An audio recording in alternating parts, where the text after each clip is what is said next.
RCB player Tim David ని ఒక match suspend చేశారు. అలా ఎందుకు చేశారో చెప్తానండి. ఆర్సీబీ టీమ్ లో అందరినీ ఎంటర్టైన్ చేసే ప్లేయర్స్ లో విరాట్ కోహ్లీ తర్వాత అందరికి గుర్తొచ్చే పేరు ఈ టిమ్ డేవిడ్. ముంబై ఇండియన్స్ తో జరిగిన ఒక మ్యాచ్ లో ఎంపైర్ చేతికి బాల్ ఇవ్వకుండా తన చేతిలోనే పెట్టుకుని ఆడుతూ ఎంపైర్ ఆట పట్టించాడు.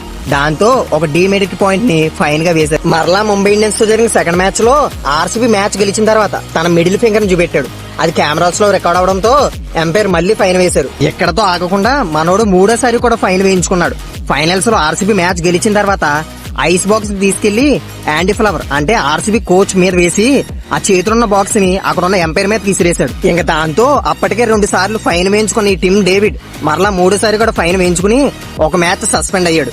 ఐపీఎల్ 2027లో ఆర్సీబీ ఆడబోయే మొదటి మ్యాచ్ లో ఈ టిమ్ డేవిడ్ ఆడకూడదు. మనోడు ఎంత బాగా ఎంటర్టైన్ చేస్తాడో అంతే బాగా క్రికెట్ కూడా ఆడతాడు. ఈ సంవత్సరం ఐపీఎల్ లో ఇతని హైయెస్ట్ స్కోర్ ఎంత కొట్టాడో మీకేమైనా తెలిస్తే కింద కామెంట్ సెక్షన్ లో చెప్పండి.